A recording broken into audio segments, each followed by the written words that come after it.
लोग कहते हैं कि दुख हमारे कर्मों का फल है। भाई ऐसे कौन से आपने कर्म कर दिए कि आपसे पूरी प्रकृति नाराज़ हो गई और आपको लगे दुख देने। इसमें कुछ हद तक हम स्वयं जिम्मेदार हैं। प्रकृति को दोषी ना ठहराएं। प्रकृति मात्र एक रिफ्लेक्ट करने वाला माध्यम भर है। तो होता क्या है, हिंदू हो, मुसलमान हो, जैन, बौद्ध, सिख, हर व्यक्ति के अंदर, जितने भी संसार में जीव हैं, सभी के अंदर एक थर्ड आई ऐसा केंद्र है जिसको त्रिनेत्र केंद्र भी कह सकते हैं, जिससे सबसे ज़्यादा जल्दी ऊर्जा एक्टिवेट होती है। ये शरीर में दो ऐसे केंद्र हैं जहाँ ऊर्जा सबसे जल्दी स्पंदित एक्टिवेट होती है। एक तो है मूलाधार, जिसको काम केंद्र भी कहा जा सकता है, और दूसरा है आज्ञा चक्र, जिसे त्रिनेत्र भी कहते हैं। अब होता क्या है, चाहे हिंदू हो, मुसलमान हो, सिख हो, पारसी हो, जैन हो, पूजा पद्धति को लगभग सभी लोग अपनाते हैं, और जो नहीं अपनाते हैं वो गहरे विचार चिंतन जरूर करते हैं। तो उस अवस्था में होता क्या है, जब हम गहरी चिंतन अवस्था में होते हैं तो हमारा आज्ञा चक्र जो है वो एक्टिवेट हो जाता है। अगर आप बहुत गहरे में चिंतन करते हैं किसी बात का या किसी चीज़ को बार बार दोहराते हैं तो वो सत्य होने लगता है। तो कृपया इस मूल बात को ज़रूर समझने की कोशिश करें कि अगर अपने दुखों से छुटकारा चाहिए तो जो बातें मैं आपको आज बताने वाला हूँ, वीडियो को स्किप मत करिए, गौर से ध्यान से मेरी बातें सुनिए। ये बहुत ही महत्वपूर्ण बात है, आपको किसी पुस्तक में कहीं पर सुनने को नहीं मिलेंगी। ये मेरा अपना अनुभव है। 30 साल का ध्यान योग साधनाओं से जो परिणाम प्राप्त हुए, उन सब का एक निचोड़ मैं आपको बताने वाला हूँ कि किस प्रकार व्यक्ति अपने लिए ही खड्डे खोद लेता है, अपने लिए ही दुख पैदा कर लेता है, किस तरीक़ा से व्यक्ति अपने जीवन को ही नरक बना लेता है। तो आइए मूल बात पर ही चिंतन मनन करते हैं। सबसे महत्वपूर्ण बात यह है कि जीवन में चाहे कितना ही भी दुख या सुख प्राप्त हो, किसी भी बात को बहुत गहरे से चिंतन ना करें। अगर आप ऐसा करते हैं तो आपकी जो थर्ड आई है, त्रिनेत्र है, आज्ञा चक्र है, वो एक्टिव हो जाएगा और आप जो बहुत गहरे से चिंतन कर रहे हैं वो बिल्कुल सच साबित होगा। तो इस बात को याद रखें।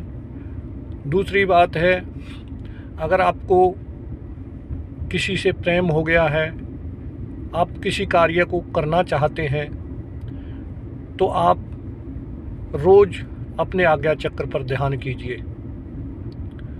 ध्यान की प्रक्रिया भी मैं बता दूंगा कि किस प्रकार ध्यान करने से जल्दी त्रिनेत्र एक्टिव होता है और फिर उसको आप कैसे कंट्रोल भी कर सकते हैं। बात को पूरी समझ लें और सीखने की कोशिश करें, तभी इस पर काम कर लें।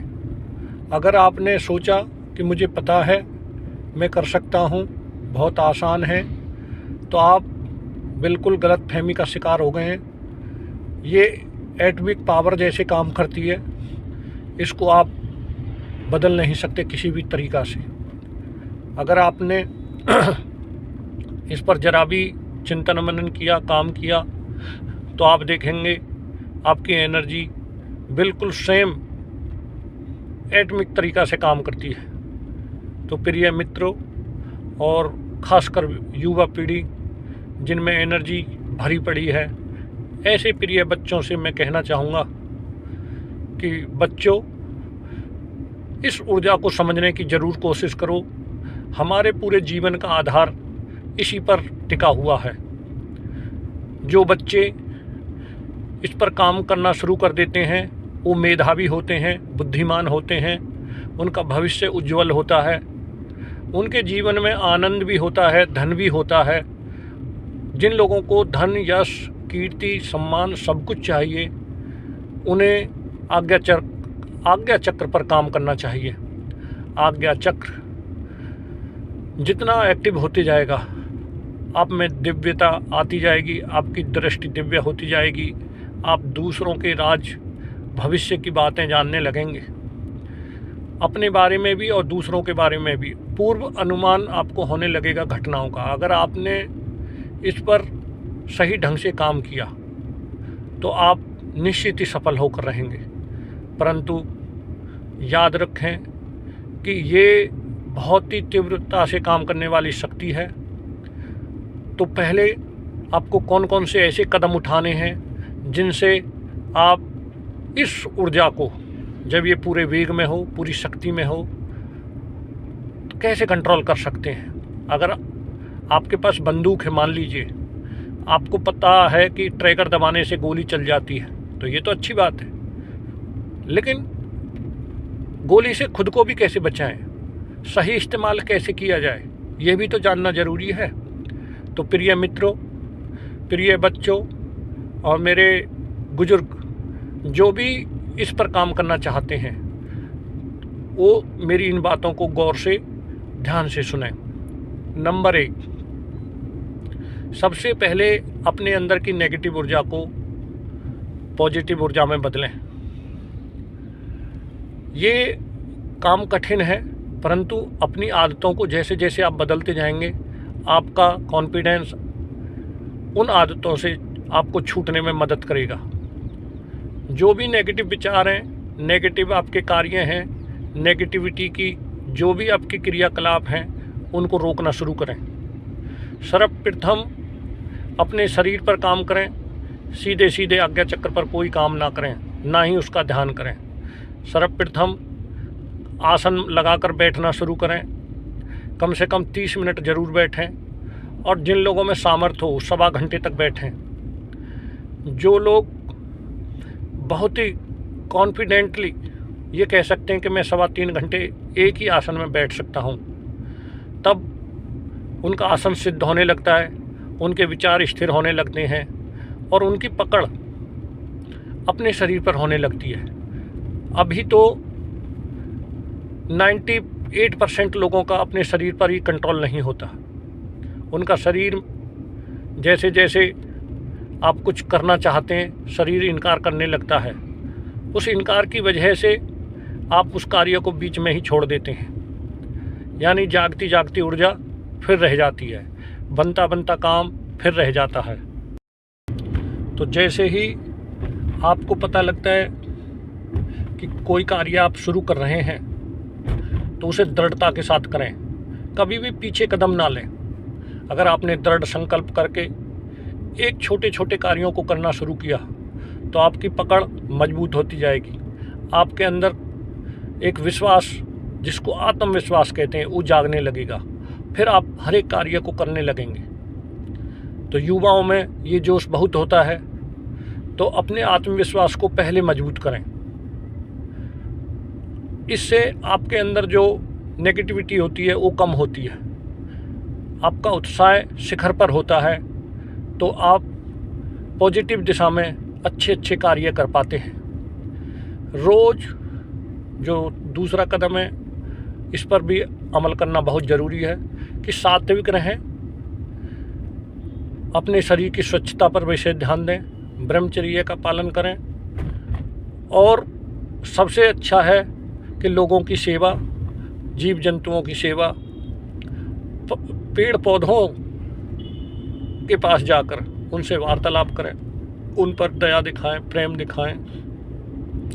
तो जो आपकी दूसरों के प्रति एक हिंसात्मक दृष्टि है वो कम होती जाएगी। लोगों के प्रति आपकी दया का जागना आपके अंदर की नेगेटिव भावनाओं को कम करता है, जिससे आपके अंदर दया, करुणा, प्रेम दूसरों के प्रति जागने लगता है, जिससे आपकी जो भीतर की नेगेटिव विचारों की एक श्रृंखला थी वो टूटने लगती है। जितनी वो श्रृंखला कम होती जाएगी, आपको ध्यान करने में ये बहुत सहायक सिद्ध होगी। अब मूल बात पर वापस आता हूँ। अगर आप अपने आप के अंदर नेगेटिव भावनाओं को कम कर पाते हैं, नेगेटिव ऊर्जा को कम कर पाते हैं, तो फिर आप ध्यान करना शुरू करें। इससे फ़ायदा ये रहता है, अगर आपने नेगेटिव विचारों के साथ त्रिनेत्र पर, आज्ञा चक्र पर ध्यान किया, गहरा चिंतन मनन किया, तो वो नेगेटिव विचार ही आपके दुख का कारण बन जाएंगे, आपके लिए मुसीबत बन जाएंगे, आपके रोग बीमारी बन जाएंगे। अगर आप मेरी मूल बात को समझ गए होंगे तो यही है कि हमारे दुखों का मेन कारण, हमारे दुखों का मुख्य कारण यही है कि हम नेगेटिव विचारों के साथ पूजा पाठ करते हैं, नेगेटिव विचारों के साथ में ही सोचते हैं, नेगेटिव विचारों के साथ ही जागते हैं, नेगेटिव विचारों के साथ ही खाना खाते हैं, और वही चिंतन मनन हमारे दुख का मूल कारण बन जाता है। तो सभी से निवेदन है कि गहरा चिंतन करने से पहले, ध्यान भजन करने से पहले अपने शरीर, अपने मन, इंद्रियों पर काम करें। अगर आपने ऐसा कर लिया तो मैं आपको 100 नहीं 200% गारंटी देता हूँ, आपके जीवन से दुखों का निपटारा होना शुरू हो जाएगा।